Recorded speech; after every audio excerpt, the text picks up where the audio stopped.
This episode of the Move Mind podcast was brought to you by CBD Mountain, the sport and fitness CBD. Head over to cbdmountain.com for a range of soft gels, skin balms, oils, and vapes, and purchase online and have the premium quality CBD delivered directly to your door. cbdmountain.com. Perfect.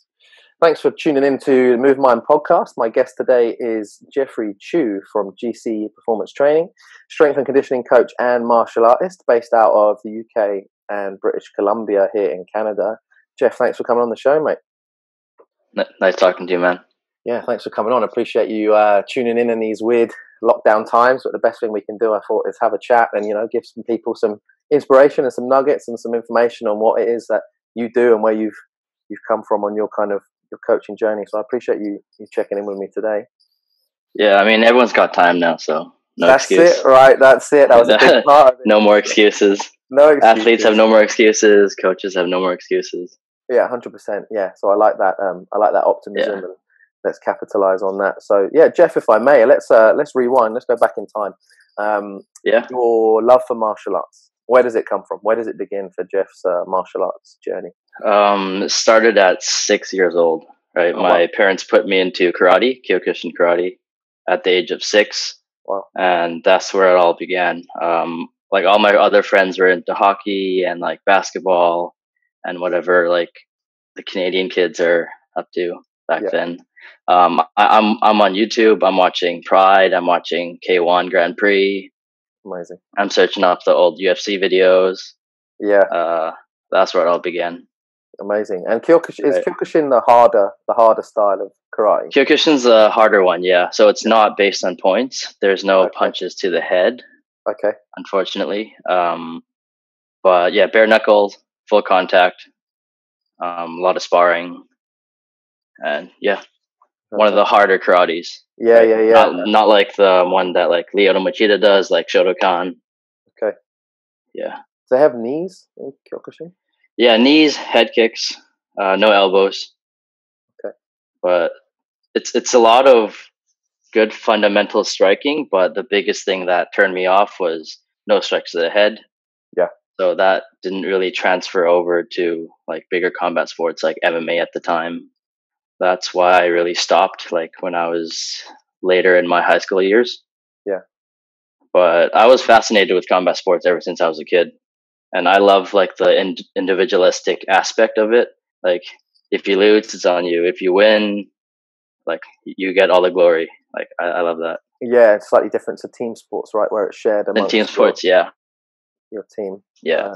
Fantastic. Exactly. And then, so you're in the Kyokushin karate style of things, doing classes and stuff, I suppose. Is it just going to classes a couple of times? Yeah, doing classes, 2-3 classes weekly.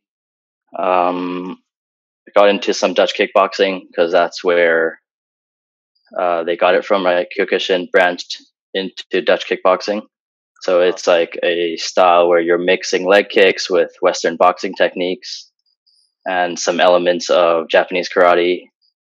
And that's when I started watching K1 Grand Prix. I followed all the Dutch guys and I was just amazed by them. Yeah, amazing. Yeah, they're a special breed when it comes to combat sports, right? They pretty much single-handedly dominated K1 GPs for years. Some sort of Dutch fighter was in the mix on the podium level, right? Yeah, exactly. Winning or in the top 3 every tournament. Yeah. Pretty much. And a few months before the lockdown, I actually got to travel to the Netherlands. Oh, really? And I trained there. Amazing. And it was awesome experiance. Amazing. Did you go to a lot of history there? I didn't go to Mike's Gym. I wanted to. I went to Meijeiros. Okay. That was awesome. Amazing. Yeah, they train hard there. Yeah, I was going to say, what's like their style? It seems pretty much sparring is just go for it. A lot of sparring. I watched their classes afterwards because I've trained in Bangkok as well. I trained like Muay Thai, Thai style. They tend to be a bit more like playful in Thailand. Yeah. And in the Netherlands, they're pretty much to the point.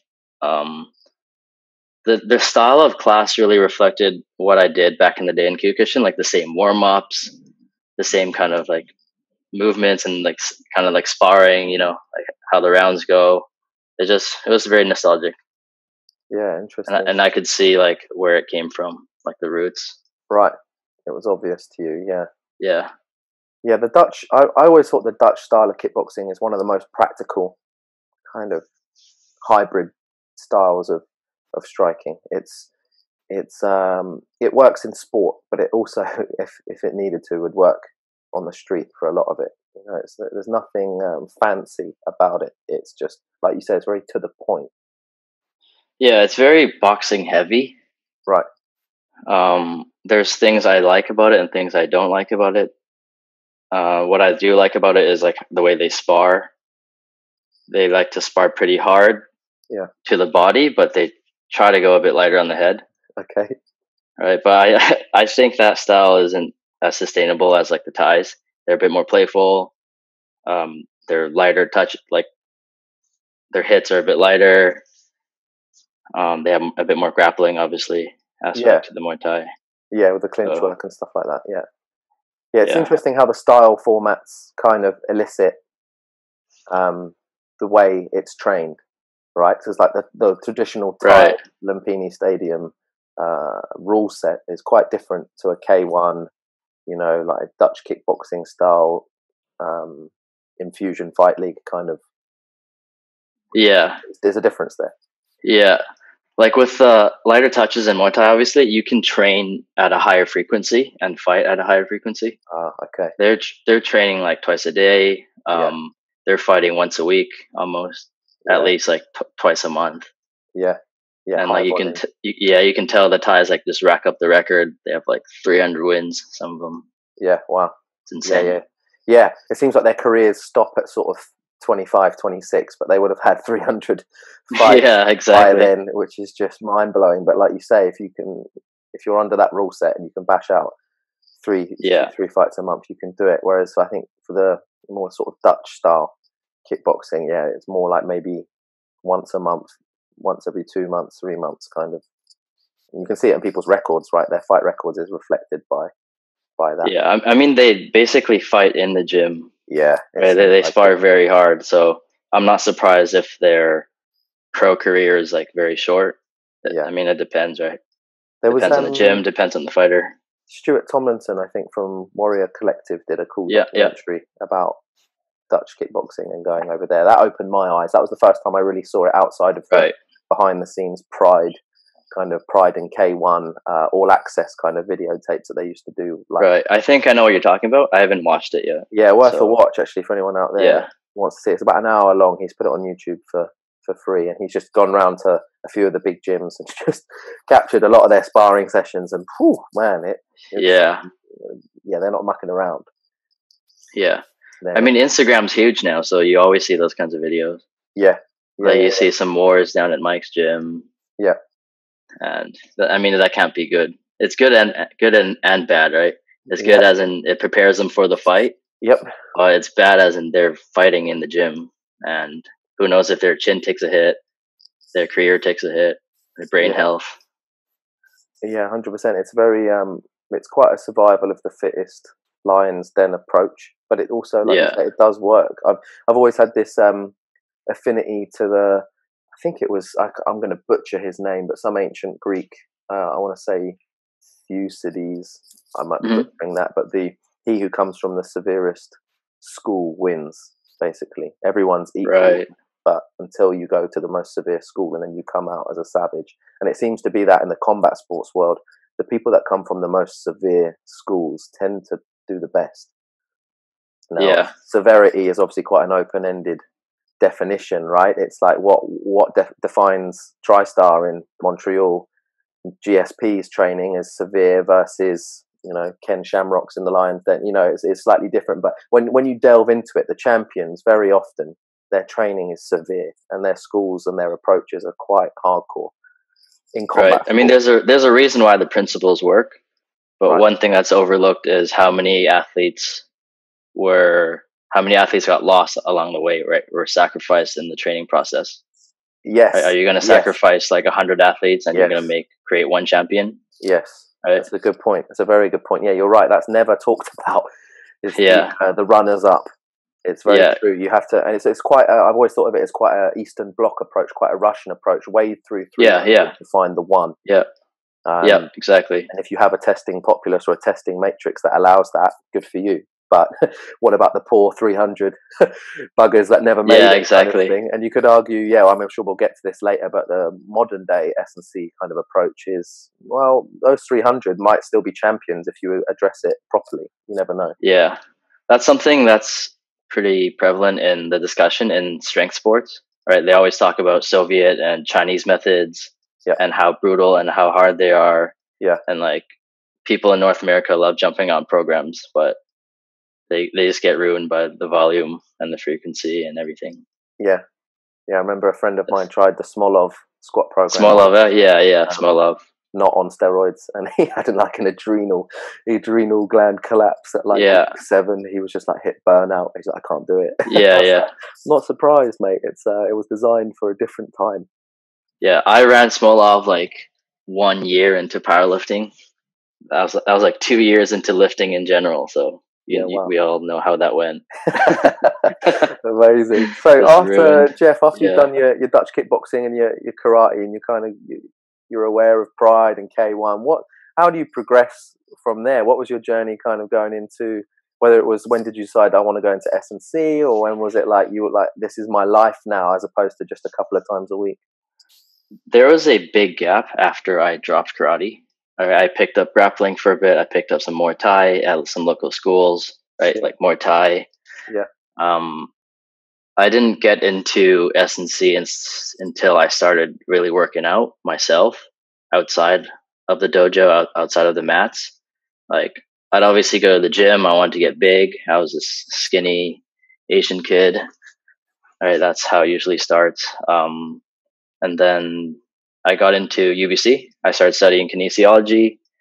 Even like right when I started my degree, I knew I wanted to get into sports and like personal training or S&C coaching, where I felt like the majority of my classmates were heading towards the physiotherapy route. Okay. Right. That was the biggest difference I saw in myself. I just felt like I didn't really kind of bond with a lot of my classmates. Yeah. I felt like I wasn't studying what I wanted to study. I was big into powerlifting at the time. So around 2011. So I'd say 8-9 years ago now. Wow. Yeah, fair. Interesting that you knew even on that path that you wanted to go down maybe slightly different to the physiotherapy side of things. And when it came to, I know there's education in the kinesiology world. Kinesiology seems to be quite localized to the North Americas. Because out in the UK, it's very much more like exercise science, sports science. They kind of, it's similar things. They just term it differently. How equipped did you feel you were when you studied for your kinesiology degree when it came to coaching? Obviously, it's going to be big on theory. You can have a lot of theoretical knowledge, a lot of textbooks, a lot of probably lab-based testing. But how equipped did you feel like you were to go and actually talk to athletes, talk to clients, and coach in a verbal, communicative kind of way? Yeah, personally, I didn't feel like it equipped me very well. Like you said, they're really big on the theory aspect. The kinesiology program is supposed to move you towards either some physical therapist route or like a interdisciplinary route if you're doing massage or if you're doing something community based. I don't feel like the program was really geared towards pushing you to become an S&C coach. They did have like a A1 coaching course. I found it to be fairly useful, but in our industry, to get better at coaching, you need to put yourself in the position to coach, right? You need to be on the floor with your athletes, applying theory you've learned in class. There's only so much you can learn about coaching, which is like customer service based. It's very interpersonal. Yeah. There's only so much you can learn from reading. You have to be out there talking to teams, talking to other coaches, talking to your athletes, working with them like for a longer period of time. Yeah, agreed. And was that a realization that came to you whilst you were at UBC that you were going to have to do some extra curricular hours to build up your coaching practice, or did you realize that later on after you graduated that it's like, okay, now it's time to build up the coaching side of things to balance out the theory? I realized that probably in my second year. Okay, cool. I didn't feel like I was learning what I wanted to learn. Yeah. In my first year, so I got certified as a personal trainer right off the bat, like Okay. within my second year. Nice. And then I applied for some gyms, got some of my own clients, started putting in hours there. And that really became my focus instead of finishing my degree. Right. I didn't really see the importance of like knowing the fundamentals and like the principles of training, exercise physiology until later on, probably in my third and fourth year. Okay. Right. So I was really focused on training myself, training my clients, focused on the business, and school kind of became it was in the back seat for a while. Yeah, fair.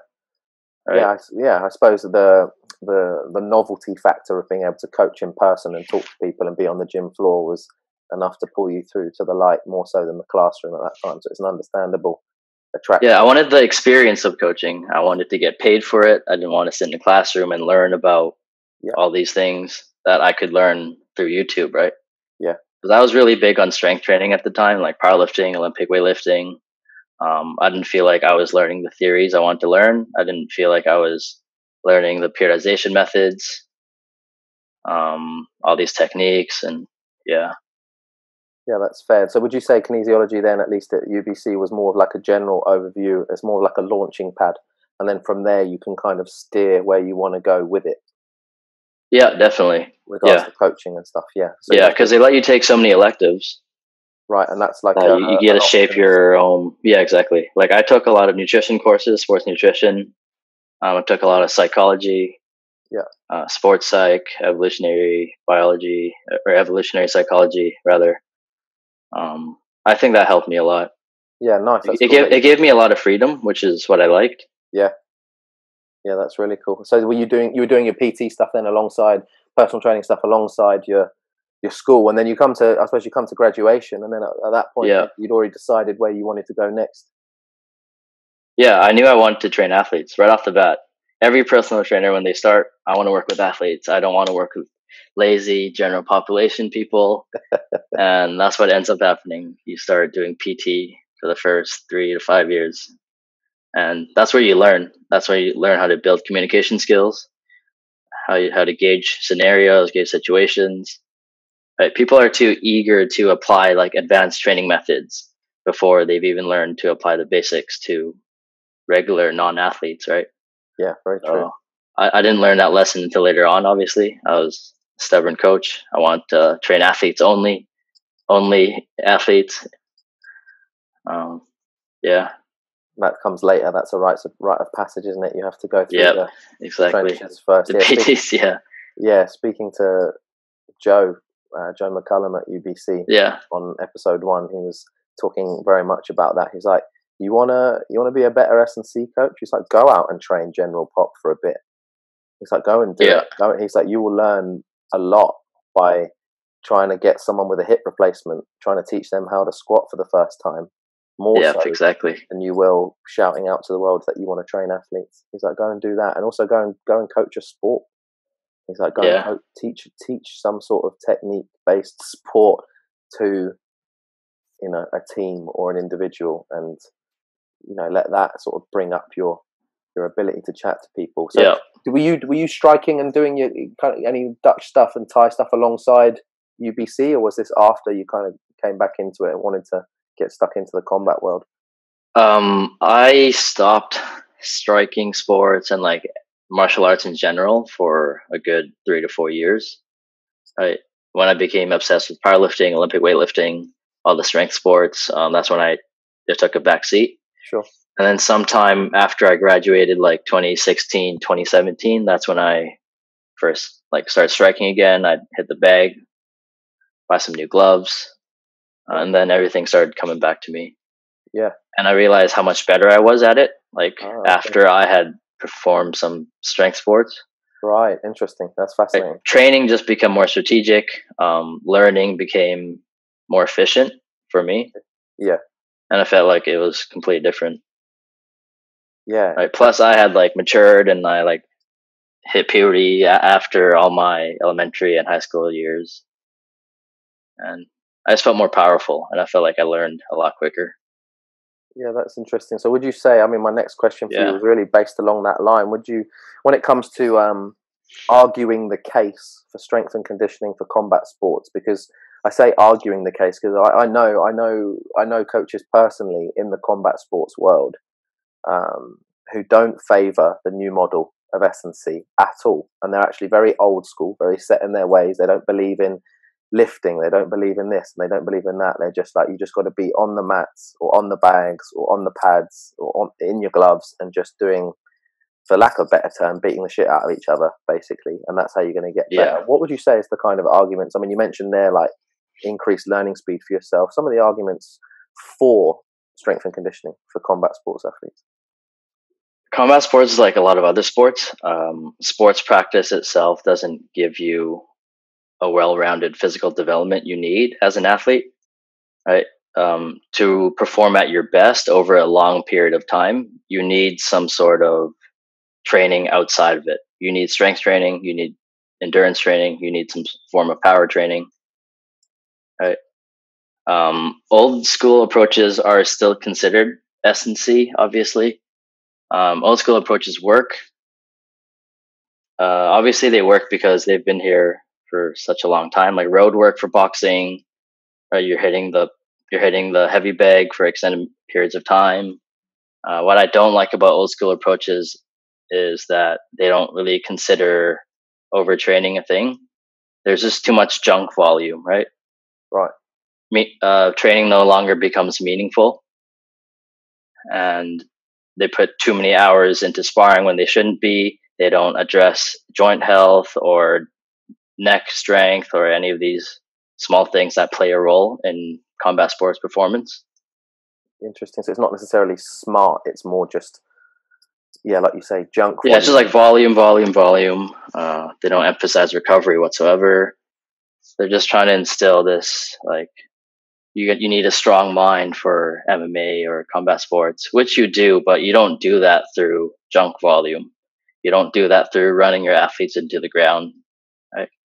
Yeah, interesting. Yeah, that seems to be the biggest myth, I think, of the old school approach, is that they believe you do that. Junk volume does create some sort of mental toughness, and that does translate to them winning, which you could argue is a more ambiguous answer to the severity umbrella principle, right? To them, that's seen as severe training, and so it's worked. But arguably, as the science is showing, and research shows, that smarter training is as effective, if not better, because of the health of the athlete. Ultimately, they come out in a better condition than, like you say, they're not run into the ground.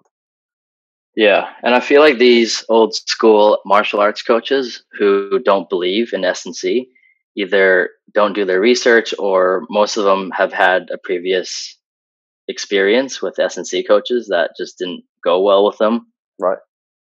A lot of these S&C coaches now are just getting into combat sports because it's brand new. They watch the UFC, they see like an industry there, and most of them don't really understand just martial arts in general. Right? They just see it as another sport. Yeah. Right. Whereas I think the skill development part of martial arts is so much bigger than any other sport. There's just so much to learn, especially in a sport like MMA, for example. Yeah, absolutely. There's tons, a lifetime's worth, if not 10 lifetimes worth, right? It's a massive, infinite landscape of techniques. Yeah, and I guess moving into the current gap as you see it between combat sports and strength and conditioning, that's one of them. Then I suppose is just the technical ability needed for martial arts and combat sports is massive. It is massive. Yeah, I always talk about bridging the gap with my coaching. What the gap I see is coaches from both sides have their own agendas and their schedules are clashing, right? Okay. You're pulling athletes into different directions. Their martial arts coach wants them to go, they want certain hours to be trained on the mats. The strength coaches aren't really taking that into account, and they're running them into the ground with a lot of strength work or too much power work or too much endurance work, right? I think a lot of S&C becomes stuck in this, what I call like no man's land, right? You're not properly addressing the components that make up combat sports performance, or when coaches prescribe too specific of exercises, they miss the mark because they don't really understand skill development in the sport itself. Okay. Right. Yeah, interesting. Yeah, it's not as obvious as you would first think. I think the gap between combat sports and S&C, it's quite subtle. It's quite subtle. I like what you said there about the coaches' schedules, though, because that's one thing that anyone that's delved into the MMA world or knows someone who is an MMA, fighter practitioner, is their schedule can be anything up to 3 sessions a day, 6 days a week of just fighting based stuff, not even S&C. That's just mat time, mitts time, like everything, right? Just to get the technical work in, to then go and figure out how to fit in lifting sessions, power sessions around that. That's quite a task. So how do you bridge the communicative gap then between the martial arts coaches and S&C coaches? Is it just a case of sitting down with them and just being professional about it and setting up a plan for the fighters and just kind of communicating that?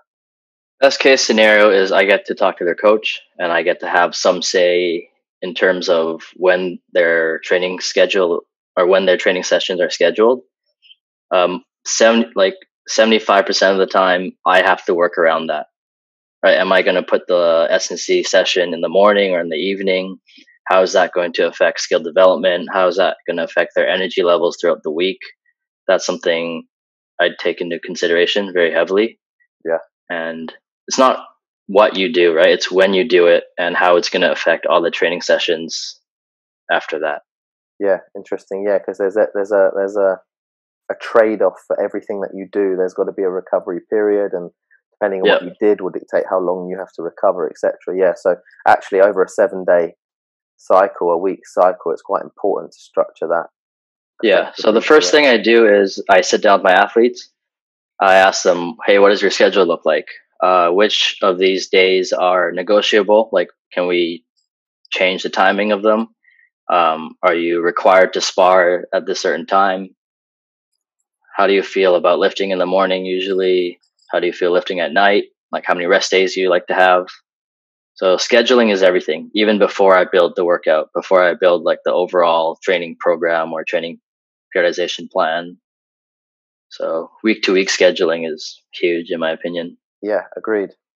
That's the building blocks of how it's all going to go down. So if you get that out of whack from the beginning, it's uphill, isn't it? You want to be in sync with that straight away. Yeah, that's a smart approach. And what are some of the most common mistakes then that you see, Jeff, with combat athletes making with their training? Are there any things that crop up time and time again when you start working with new athletes? You're like, I've seen this before, let's correct that straight away.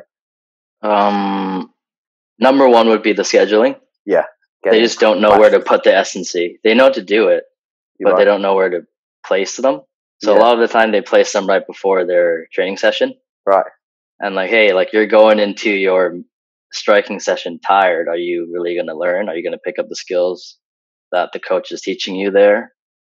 Right. Second would be not performing any meaningful strength or power work. Right. Okay. Kettlebells are big now. All these training modalities, like you got your maces, you got your kettlebells. I feel like everyone's moving away from just free weights, like barbells, dumbbells, lift heavy shit, you know? Yeah. The old school barbell and dumbbell is classic. I don't think it could ever disappear, but you're right, in terms of what's at the top of what's cool right now, that changes all the time. So yeah, not knowing where to place it. So I guess for the new combat athlete then that you work with, you schedule it in a way that they can lift that's not going to clash with their technical development. Is that the kind of idea? Yeah, so we list out all the sessions we need to do and we prioritize them. Right. For me, sport specific practice, like your rolling sessions, your pad work, all that takes priority above any S&C work you're doing. Okay. Right? Because S&C work is supposed to be like the cherry on top. We're trying to develop certain abilities that you're missing, or we're trying to improve some key performance measures. Right. Most of the training is done on the mats. So we need to prioritize that. Yeah. I have to make sure they go into each session fresh as possible. Right. Obviously there's times they're going to be sore from like back squats or deadlifts from the previous few days, but we try to get them in as fresh as possible. Yeah. Okay. Interesting. Yeah, because that's how they're going to absorb the most. Yeah. Sort of the new skills, the most beneficial way. Yeah. That makes sense. So practically, that would look like training in the morning, some sort of pad work or skill sessions, and then usually S&C at night. Okay. And then I look at the day after. What are they doing? Are they sparring hard? If they're sparring hard, I won't put an S&C session like within 24 hours because I want that recovery, right? Yeah. Okay. Yeah. Interesting. So then, that's the puzzle. Then looking at the whole week and trying to prioritize everything to fit in. Yeah, key principle here is try to get them into each session as fresh as possible, whether it's an S&C session or a skill session. They have to be fresh for learning. Fresh is best. Yep. Fresh is best. Yeah. Okay. That's cool. Yeah, that makes a lot of sense. A lot of sense. And then, how do you explain one thing that crops up all the time? And I've read some of your stuff on periodization. I think it's brilliant. I think this is one of the most key principles in strength and conditioning. But weirdly, one of the strangest to kind of put your finger on is periodization. How do you explain periodization and the premise of it to new combat athletes that you work with that might only be familiar with training on a session by session basis in the gym when it comes to lifting? No real direction. They just go in, they're like, oh, my legs stronger, so I should just do legs today, and maybe I'll do arms tomorrow. How do you explain why periodization is important for their combat athletes kind of development? It sounds like a fancy term, but what periodization really means is planning, right? You're planning ahead of time. If we know we have a competition date, we're planning around that. So what that means is we're trying to develop our physical abilities so that we peak at the right time. So timing is really important. Okay, and that's based around competition schedule, more or less, if they're competitive, right? Which top tier people are. Yeah, so like climatic sport athletes, like combat sports, where you have to peak on one night. We have to make sure all of our physical abilities are at its best that night, right? That's why we deload. That's why we taper. That's why we kind of play around with variables such as intensity, volume, frequency of training. And is that something you work back from? So you start you start from the fight night. From the fight night, and we work back from work back to where they are that day, sat in front of you, and then figure out how long you've kind of got to get these. Yeah, so we work backwards. We say how many weeks out are we? How much time are we given to prepare? And then our training methods kind of revolve around that. Right? How much time do we have? How much uncertainty is there? Those are the two key principles. The big ones.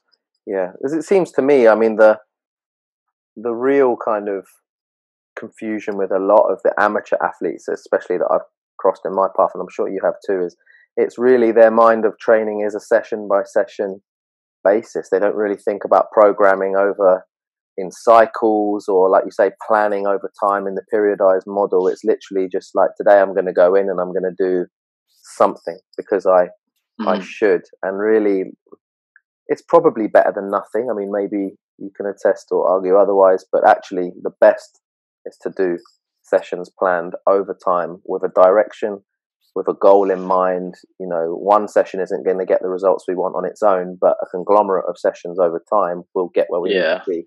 And that being way, way better and more efficient and smarter than just going in on a session by session basis. In my opinion, athletes should be focused on training session by session. That's why they should hire a coach to do all the planning for them, right? Okay, right, yeah, because it's quite a lot to then do both your overview and then your actual kind of micro focus on the here and now. Yeah, I don't know any professional athlete that does that. Right. So obviously hire a physical prep coach for them. Yeah. But the thing that I try to get to athletes most is not every session has to be killer. Interesting. Right? We have to undulate our intensities, undulate our kind of training effort to allow some sort of recovery. Not every session has to be balls to the walls. Yeah. We're always thinking about the next one and the one after that. Yeah. And how they're all basically going to add up to improve your performance on fight night. That's it. It's the addition, isn't it? The addition is addition. Yeah. It's cumulative. It's accumulative, yeah, absolutely. And we're in a culture now, especially where workout culture is popular, right? Chalk outlines and sweat puddles are the measurements of effectiveness, when actually they don't mean shit. And that's a session by session view, arguably a wrong one. A cumulative model is much more, like you say, undulating and based around recovery. And like you said, fresh is best. Like, can you go in the freshest, not still buggered from the one you did yesterday that left you lying on the chalk outline on the floor, kind of thing. Yeah, it's all about like creating buy-in from your athletes, because athletes, especially like the savages, the pros, they always want to train more. They think more is more. You got to keep doing more. Their opponent's doing more than them. And then you really have to talk to them about, okay, we're strategically planning these few variables. We have to make sure you're recovering correctly, make sure you're doing smart work. Yeah, and absolutely. That's been getting easier and easier for me to get through, because more athletes are reading online. They know about S&C. Yes. They know about all these kind of training and recovery modalities that they should be doing. They just don't know how to implement them. They don't know how to schedule them. So that's where I come in. Yeah, which is fair. Like you say, it's a massive task to do it all yourself. One of the arguments I always used to, well, not arguments, but just kind of pointers I used to give towards people that weren't sure. I had a question mark next to, is S&C for me and my combat sport? It's like, well, if you look at any other professional team on the planet in any sport, they all have S&C coaches, either for the team or for themselves assigned. It's a given in any top tier sport, right? It's fact now.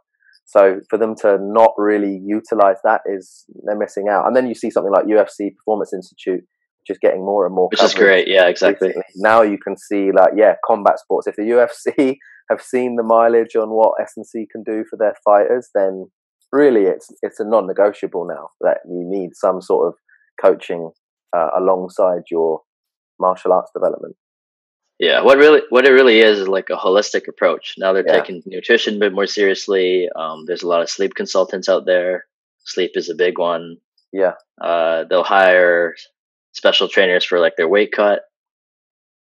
So absolutely, you have to address every part of performance. Yeah, all of it, the whole sphere. Now, with when it comes to programming and strength and conditioning, my understanding is, and I'm sure you agree, that you need to get the principles of strength and conditioning are based around sports science. They're based in science. They're based in research. That's where they came from. But what you're trying to do is you're trying to understand the specific demands of the sport. So let's say combat sport, for example. We're trying to get the specific demands of the sport, and then we're going to try and list those demands. And then from there, we can figure out pretty effectively and accurately what we need, what attributes, what qualities we need the athlete to have in order to be successful in that sport. When it comes to deciphering that kind of list of specific demands, how do you go about that? How do you go about looking at something like K1 or kickboxing, looking at that as a competitive sport and then trying to list out the demands? What's that kind of process look like? Yeah, S&C coaches call that a needs analysis of the sport. Yeah. All right, so first thing we're really doing is looking at the movement patterns of the sport. Is it grappling based? Is it striking based? Yeah. That's like the foundation. And then we look at things like at what velocities are movements happening in, what are the bioenergetics involved, like what are the work to rest ratios, how long is a round, how long are the rests, and then in each round, how active are the athletes, right? Are they spending their energy in quick burst, or is it more sustained? That all matters when we're trying to program for the athlete. Yeah. Right. So what the need analysis means is, what does an athlete need in terms of physicality to not only practice in the sport, but to compete and be successful over a long period of time. Fantastic. The needs analysis. Right. Okay, that makes a lot of sense. So I guess the more fights that happen, the more data you have to pull from as well. I can imagine if you rewound 40, 50 years ago, there wasn't really professional combat sports arenas like there are now. So a needs analysis would be much more trial and error, whereas now we've got a whole pool to kind of draw from. We know now what a kickboxer needs. We know what an MMA fighter needs versus a BJJ competitor, etc. There's much more data to kind of draw from there. Yeah, and I think it's good to keep an open mind because combat sports are so new. Right. The meta, so to speak, is always changing. Yeah. Okay. So you can't pull too much data and be too reliant on the data we have. Not for too long before it changes again, right? Yeah. Yeah, interesting that we know the fight game in the UFC specifically is different now from where it was 15 years ago. Yeah. Styles of fights, the way strategy employed, right? The kind of the techniques used, even it's constantly evolving. So really, maybe your needs analysis only suits a window for a couple of years or maybe less before you have to rethink exactly or reanalyze going forward. Yeah. Yeah. So past the sports analysis, I like to make an analysis on an athlete, like what is their particular style within the sport. Like you can have a kickboxer, but not every kickboxer is different, but you're going to get some different types, right? Different styles. Are they like a high guard Dutch kickboxing kind of style, or are they a bit more playful? I think S&C coaches might find value programming around those variables. Okay, and is that something then you look at that and you go, okay, this person, for example, likes to do a high guard Dutch style, so we're going to take that as a strength, and then are you trying to program around that, or are you still trying to bring up weaknesses? Yeah, both. I'll try to bring up weaknesses, but we're going to maintain their strengths. Yeah, that's for sure. Yeah. So like, why are we going to train them? Let's say we have someone with like a low guard. Right? Why are we going to train them like if they haven't high guard if they're never going to fight that way? Right. It doesn't seem. Yeah, you want to play to then that sort of intrinsic, intuitive style and build off that. Yeah, I think that's another thing people don't realize with S&C is like weaknesses are to be brought up. I remember reading a really interesting article in Jiu-Jitsu Style magazine a few years ago, which was an argument, sort of debate-based piece. Is S&C going to improve your jiu-jitsu or not? And the sort of conclusion of the article was, like everything, it depends. And it was inconclusive. And it annoyed me a little bit because what I really wanted them to the angle to go down. And they interviewed Marcelo Garcia a lot about this. And his philosophy has always been to get better at jiu-jitsu, you need to do jiu-jitsu. Agreed. Yeah. However, if you also want to be able to carry your shopping bags up the stairs and you want to have healthy knees and you want to be able to run around with your kids, there's a weaknesses component. Arguably, JITS isn't going to cover all the things you need to be as a human. There are things you are going to need to undo, perhaps some of the hunchback style posture that might develop over 20 years worth of grappling. You might want to think about spine health for your time after a competitive career is over. They didn't really address that. S&C, and especially in my opinion, is just as much about improving sport performance as it is about bringing up the weaknesses that you've currently got to try and make you more holistic, well-rounded athlete and human ultimately. Right. I think it's important to see it as it's sporting performance, yes, but that also includes balancing out weaknesses. Yeah, a large percentage of the role of an S&C coach is not to improve performance, rather to like mitigate injuries and keep the athlete healthy so they can train more. That's where the performance improvements come from. Yes. Okay. Right. So like doing a landmine punch isn't going to improve their punching power per se, but performing shoulder exercises might keep them healthy enough to get more punching volume in through the whole fight camp, for example. Right. So punching is going to make them better at punching. Yeah, exactly. Yeah, that's how specific it is, and I think that's what Marcelo was trying to explain. Is like, doing a triangle choke is going to make me better at triangle chokes. Squats won't. However, like you've just said, if being able to squat is going to keep him healthy enough to go and do triangle chokes, then he's going to get better at chokes. Yeah, like a lot of people think it's black and white, right? They have a very dichotomous kind of thinking, where it's S&C or martial arts. It's in reality, you're blending the two. You're performing just enough S&C to keep you healthy, to keep you feeling good, to keep you in the training session or in the training room rather. Yeah. Interesting. And then Jeff, I wanted to pick your brains a little bit when it comes to kickboxing versus Thai. I mean, you've mentioned a little bit earlier about, Thai being a bit more of a playful style with your experience out in Bangkok, and then kind of Dutch kickboxing a bit more battering kind of approach, a bit more hardcore. When it comes to programming your athletes, kickboxers versus Muay Thai, do you take a different approach in programming there? Are there some nuanced things, or is it pretty generalized and pretty much the same for each of the sports? Definitely different, but not on complete opposite ends of the spectrum, right? Sure. The biggest thing with Muay Thai is there's a lot of grappling. Right. So the contact time you have with the opponent is much longer. Okay. Right? There's a lot of clinching. Yeah. There's a lot of clinching, a lot of like close contact. Yeah. So you're going to see a lot more isometric work, isometric strength, eccentric strength, Yeah. a lot of strength work at slower speeds. Whereas kickboxing, you're either in or you're out. Right? There's not much grappling. You're not manipulating the opponent to the same amount. Okay.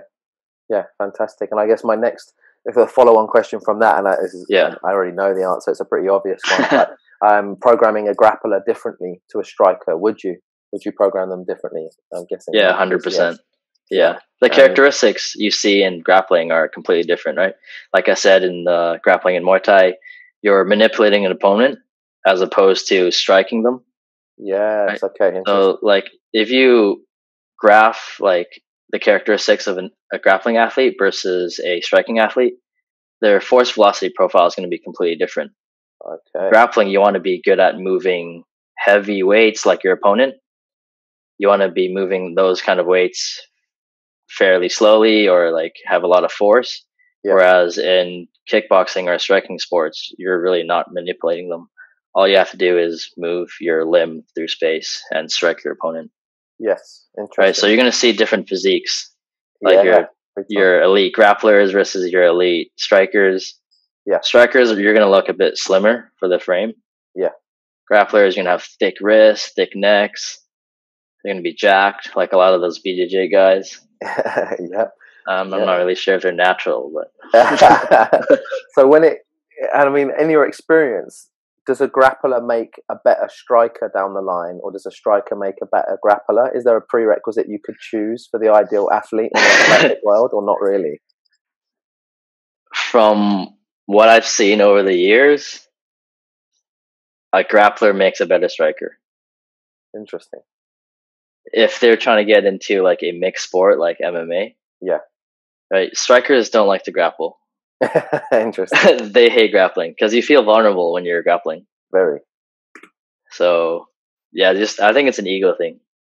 Oh, do you? Interesting. I've always wondered that. I've always noticed, especially in you'll attest to this in the K1 Grand Prix, the attitudes of the strikers were so fascinating to me. So much attitude and egotism and machismo and kind of like bravado and the bad boy, pretty boy kickboxers. I don't really know in the grappling world any pretty boy grapplers. It just doesn't. It's not a personality type that really comes through. But in striking, it does, and it comes through again and again and again. The kind of, I don't know. It's the showy kind of flashiness, much more so than grappling. Certain athletes are going to be gravitated towards that sport. It's a very high twitch. It's very violent. It's really different than jiu-jitsu, for example, where you're tapping several times a session. Humble, right? Yeah, you're being humbled every session. So, yeah, I think it takes a very high twitch, like high energy personality to get into striking. Yes, yeah, fascinating, and arguably quite a high pain threshold too. I mean, it's striking is brutal. Getting hit is brutal. Exactly. It hurts for the most part until you're used to it. It sucks. Yeah. And back to your question about like, does a grappler make a better striker or a striker make a better grappler? Even though I said a grappler makes a better striker down the line, you can definitely tell if the person has been striking for a long time or they started in grappling first, because the movements in striking are a bit harder to grasp, I feel like. Okay.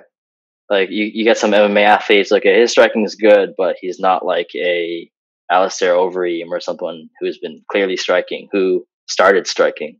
You know, their movements are a bit more fluid and they're a bit more snappy. Yeah. Yeah, it's fascinating. I mean, jiu-jitsu has always struck me as a 4-dimensional sport in the sense of like it's so many bizarre positions that hold tension within them too. You get exposed to, similarly kind of like to breakdancing, I suppose, all sorts of vectors, all sorts of angles, levels of tension, and you explore the landscape very dynamically of movement compared to something like just punching a punch bag, for example. I've always wondered if that breeds a better movement vocabulary and a better sort of sense of body English for an athlete to then transfer into other sports, which is maybe kind of similar to what you're saying, grapplers making better strikers on average. Is that because you think they've had a larger exposure to a variety of movements that they can then sort of transfer into? I wonder.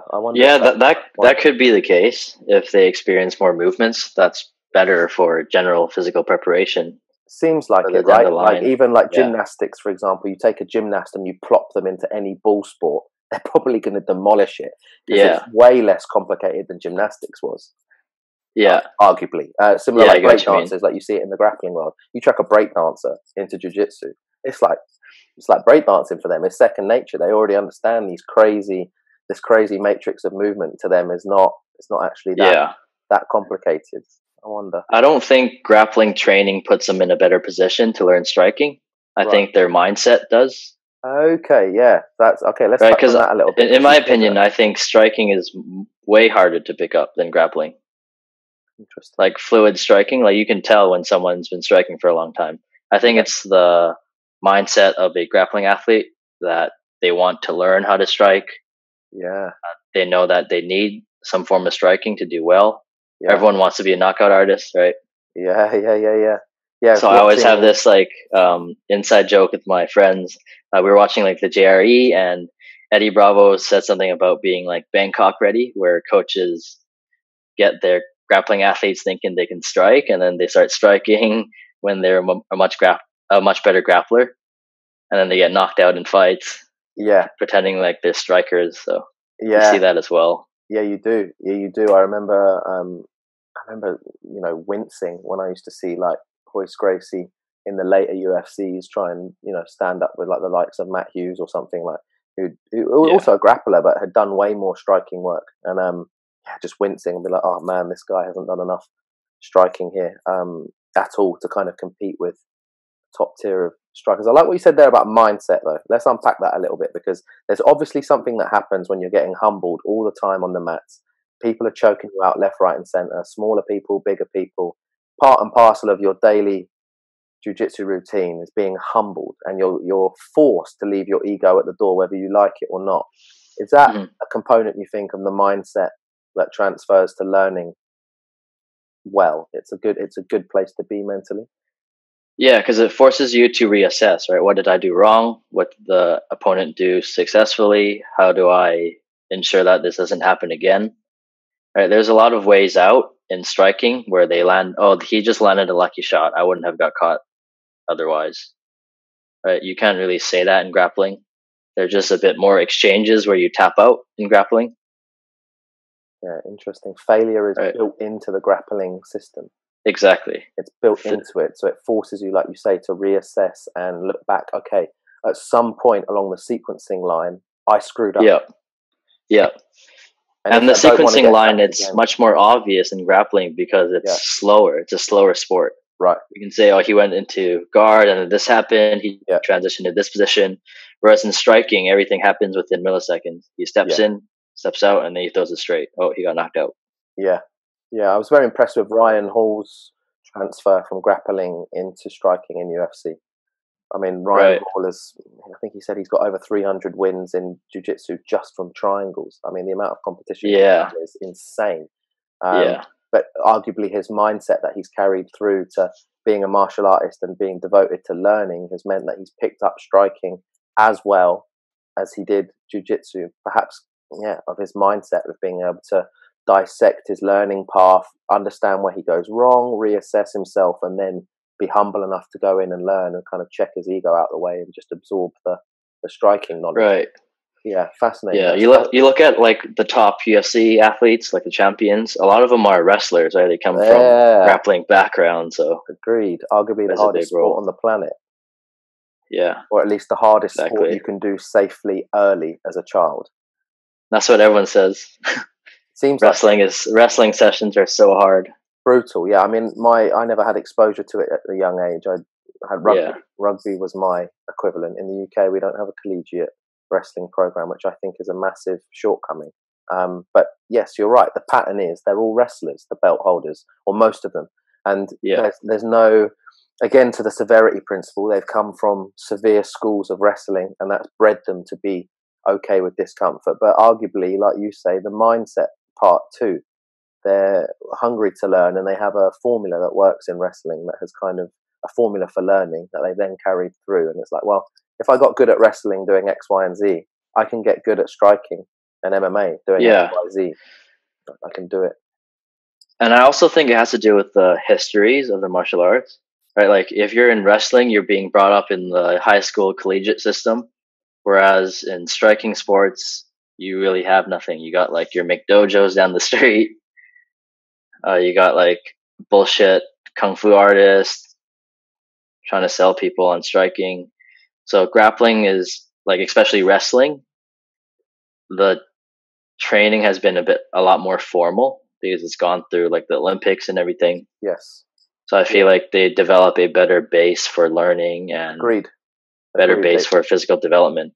100%. The factor that they compete means there's a pragmatism there. Yeah. You have to strip out the bullshit because it won't work in the face of competition, which is why I think something like MMA now in the likes of UFC and the organizations is fantastic, because you've got world tier competition that is going to strip out all the bullshit from your grappling or striking systems, because it just won't work under pressure.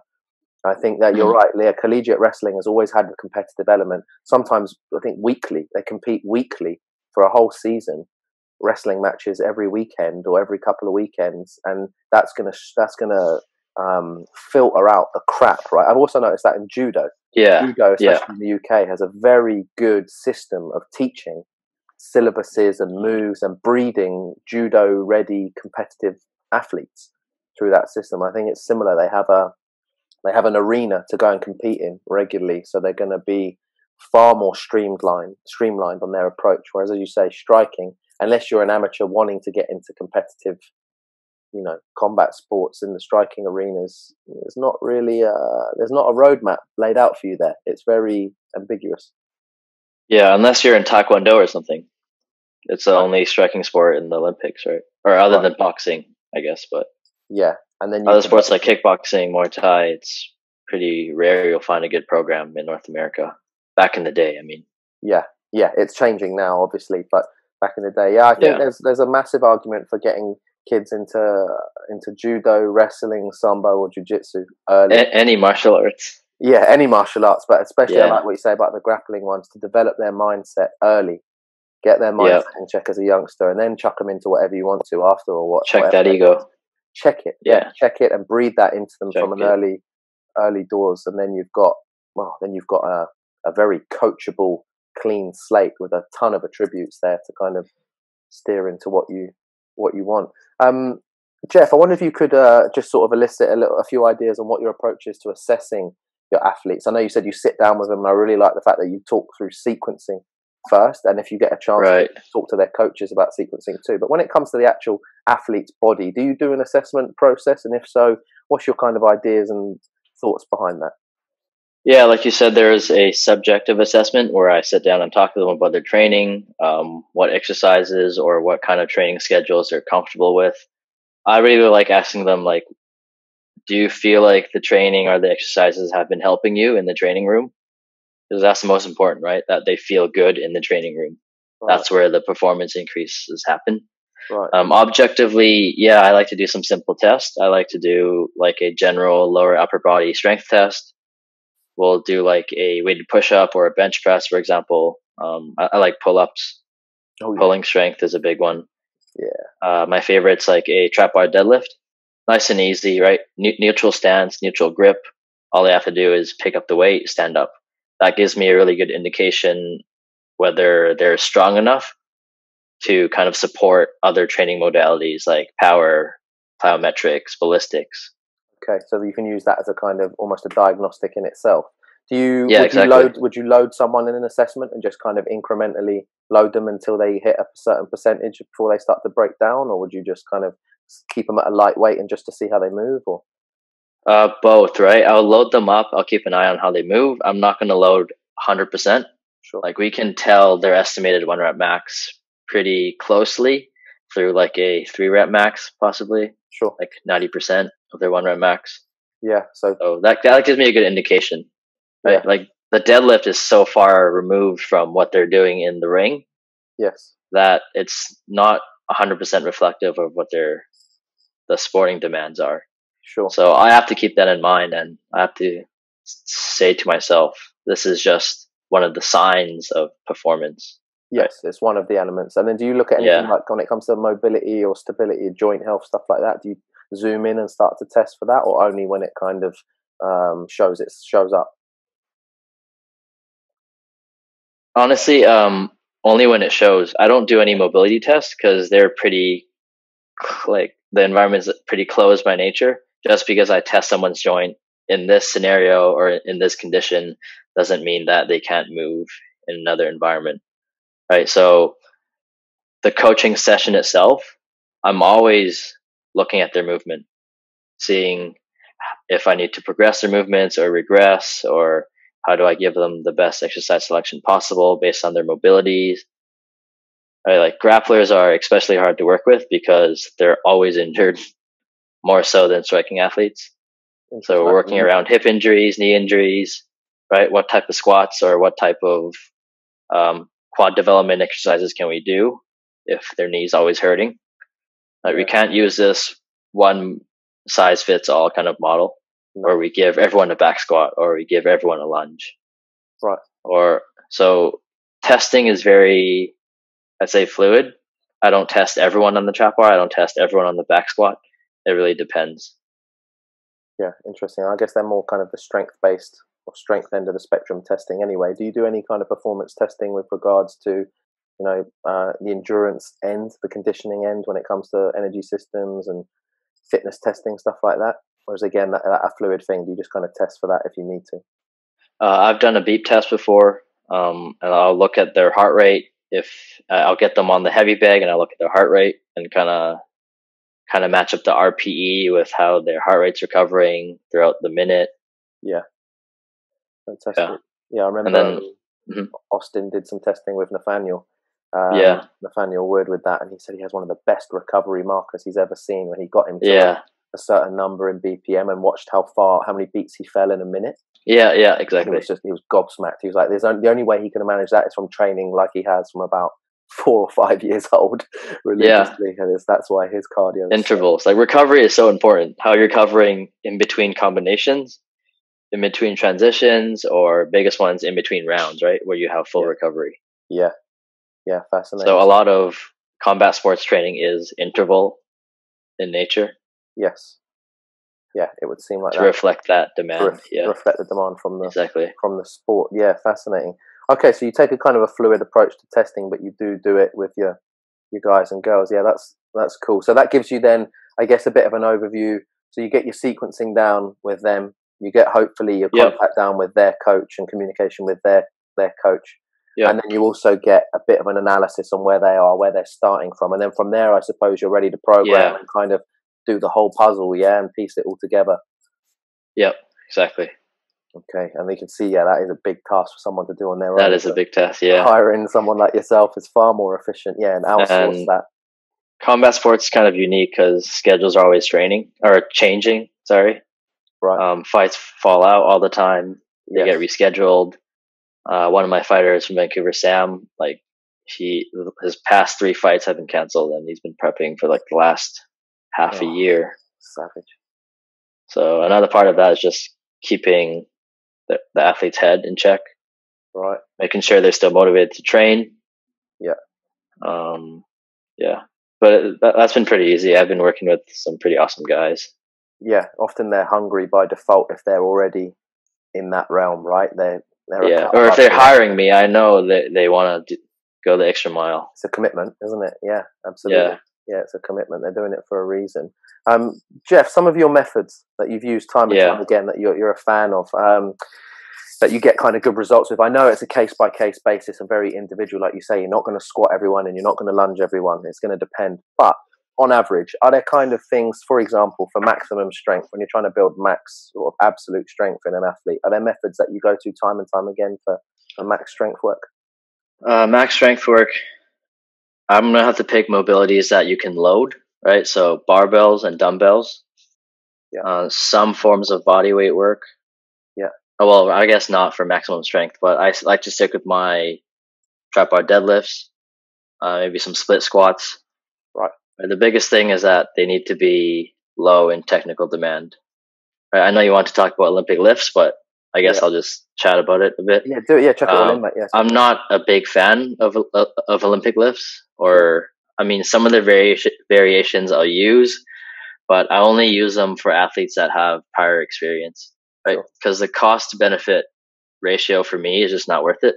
If I have 2 to 3 contact hours with my athletes each week, I can't spend 30 minutes making sure their clean is acceptable and safe to perform. Right? Yeah. I just don't see the transfer there. I rather work on strength with deadlifts, something easy, and then I'll work top end power with medicine balls or jumps. Okay, something that still mimics the Olympic lifting variations, or like mimics the characteristics, right? Sure, like triple extension, vertical or horizontal force production.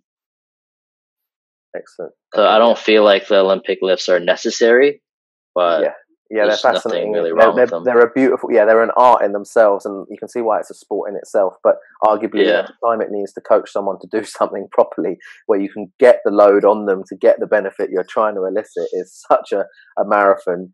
Yeah, like you say, unless they've spent a couple of years going to lifting club, then don't worry about it. Yeah, let's stick to things that are far more intuitive, like you say, jumps, launching a medicine ball, picking something up off the floor on a trap bar. Yeah, it's way more efficient when it comes to coaching time.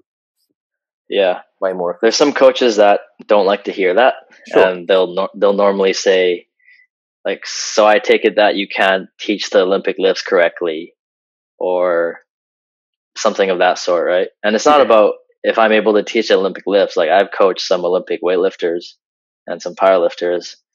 It's just that it's not worth it. For the time. Right?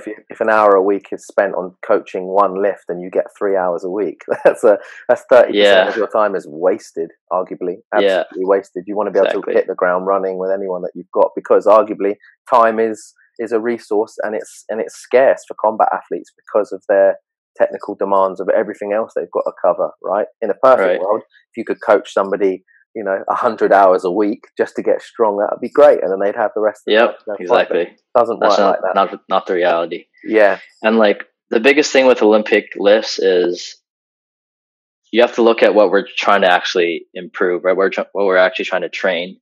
We're trying to train triple extension, maybe hip extension. We're trying to train power, right? If you put the technical demand on them, you're going to lower training intent, right? The athlete's not going to try their hardest to pull on the bar if they're worried about technique. Sure. Right. So the biggest thing for training power is training intent. And how I get training intent is I get them to slam the ball as hard as possible, or I get them to throw it up into the sky as hard as possible. And that's how you're going to get those power adaptations. You're not going to get it through, hey, watch your wrist on the catch of the clean, or make sure it touches the right contact point on your hip, right? So the less technical demands I can give them in the S&C session, the better, in my opinion. Yeah, fascinating. I think that's a massive point, actually. Often very much overlooked. Comes kind of back to what you were saying at the beginning of the show, when you were saying people want to jump in with the advanced training shit way too early, and they want to apply that to athletes witithout even going through the trenches and doing their time, as it were. The basics and the basic movements have their part, and arguably build the adaptation you're trying to get in the first place way better, because like you say, the technical element is much lower. I'm a massive fan of that. When you mentioned there, which was interesting to me, grapplers are harder to work with because they're injured. Now I'm imagining this is because they haven't seen you yet. They're coming to see you for the first time, and they've already got injury in the knee, or the shoulder hurts, and that's because something is maybe off with their approach to recovery, or their scheduling is off, or they're maybe being bullheaded about it, and they're just grinding themselves into the ground regardless of what pain they feel. Do you kind of, when you start to work with athletes, do you have an approach to keeping people's like joints healthy? Do you kind of give them like stuff to do for recovery that's a bit more than just don't train today? I'll have like mobility flows or mobility routines for them, but honestly, that only addresses part of the issue. Sure. The main issue is the joint isn't capable of handling the training loads that is being given during rolling practice or BJJ sessions, right? Right. So we have to build that up over time. So the biggest thing is letting them know this is not going to improve like right away. We have to strengthen the joints, like let's say the knee joint through squats and lunges, hamstring work, posterior chain work. That's going to improve over time. And you're going to be able to handle more training load on the mats over time. Yeah. Right? That's not going to prevent all forms of injuries, but that's going to mitigate the risk. Yeah. Right. And I say grapplers they come in more injured because I think that's just the nature of the sport. Even though strikers are hitting each other, grapplers spend more time like on each other's body. Yeah. And I think that takes its toll. Can do. All the twisting and yeah, I think it can do. I think, like you said, again at the beginning of the show, scheduling is actually smart. You got to look at, just because your club offers 17 sessions a week on the mats doesn't necessarily mean you have to go to 17 sessions on the mats. Exactly. You can pick and choose, and arguably with some advice from a professional like yourself, you can look at that scheduling and be like, okay, let's have a look at how recovery fits into those 17 sessions, and do we need to do 17 or do we need to do 11, and sort of focus on where we're going to place that in our 7-day rotation. It goes back to like the concept of deliberate practice, right? How many of those hours are being put in that are high quality? Right. You're focused, you're trying to learn as much as possible, and you're not just going through the motions, right? Okay. You have a plan of what you're going to learn, how you're going to get better. Yeah. You're not just training to train. Yeah, for training's sake. Exactly. There's a purpose and a direction. Like you say, it's deliberate, and it's aimed at getting a specific response out of it. You're trying to... Yeah, exactly. Yeah, and arguably you could do, with deliberate smart practice, you could probably do a considerable less amount of volume than it would be to just be balls to the wall with no direction, right? Yeah. Or so it would seem. The majority of people, Jeff, that I come across, and that's why they're the majority, the people that practice martial arts, they're not at a national or international or world-class level. They're everyday people. They're hobbyists, you could say. Some are serious hobbyists. They have jobs and stuff, but they live for their training. What steps can they take to improve their martial arts performance, Jeff, if they're not necessarily going to be working with an S&C coach like yourself directly? They might not want to be at an international, national level, but they do want to be the best they can be as a hobbyist. What kind of steps can they take when it comes to improving their martial arts performance, would you say? Just be proactive about learning, right? Put as much effort into learning about your physical fitness on the S&C side of things as you do with your martial arts sessions. There's a lot of free content out there now. Like I'm putting out tons of content on Instagram. Hundreds of other coaches are as well. So there's no excuse not to learn. Absolutely. Right?